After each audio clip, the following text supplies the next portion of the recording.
जमीन खामोश नहीं रहेगी सर। श्री हरीश राव गारू। ధన్యవాదాలు అధ్యక్ష. నేను గౌరవ మంత్రి గారిని సూటిగా ఒక 5-6 ప్రశ్నలు మాత్రమే అడుగుతాను, ఉపోద్ఘాతంలోకి వెళ్ళను అధ్యక్ష. ముందుగా అసలు ఈ మూసీ మోడర్నైజేషన్ ప్రాజెక్టుకు ఎంత ఖర్చు అవుతుంది? ఒకసారి ముఖ్యమంత్రి గారు 1,00,000 కోట్లు ఖర్చు పెడుతున్నామన్నారు, ఒకసారి 1,50,000 కోట్లు ఖర్చు పెడతామని డిఫరెంట్ టైమ్స్లో డిఫరెంట్ స్టేట్మెంట్స్ వచ్చాయి.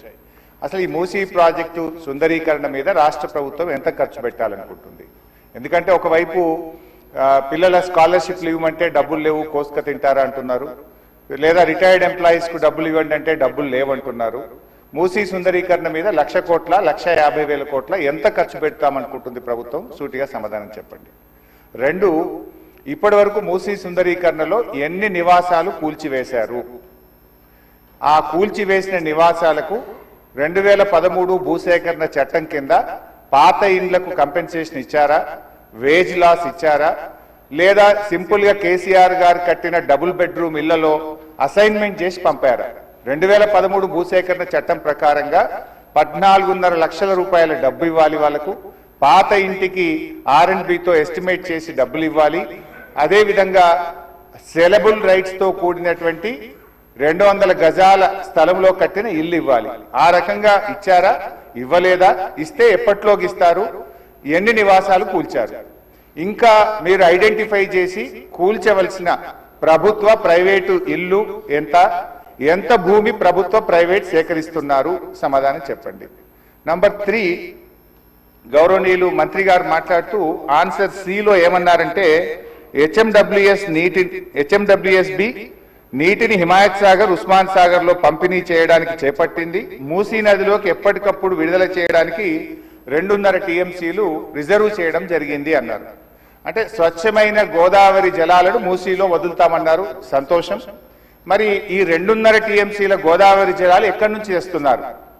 గత ప్రభుత్వం కాళేశ్వరంలో భాగంగా నిర్మించిన మల్లన్న సాగర్ నుంచి నీళ్లు మూసీకి తెస్తున్నారా, ఇంకెక్కడి నుంచి అంటే గాల్లో నుంచి తెస్తున్నారా?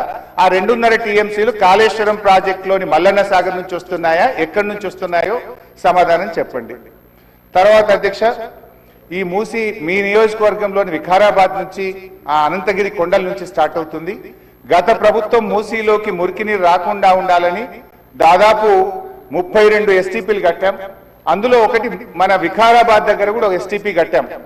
ఇవాళ ఆ ఎస్టీపీని మెయింటైన్ చేయక మోటార్లు బీకేసిండ్రు, గడ్డి పెరిగింది.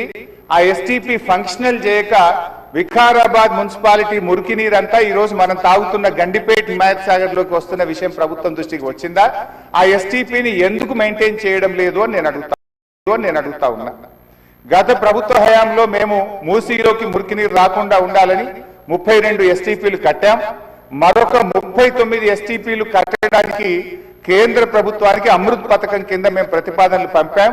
అవి మంజూరు వచ్చాయా, ప్రారంభించారా, ఏ దశలో ఉన్నాయో సమాధానం చెప్పండి. మంజూరు వచ్చాయా, ప్రారంభించారా, ఏ దశలో ఉన్నాయో సమాధానం చెప్పండి.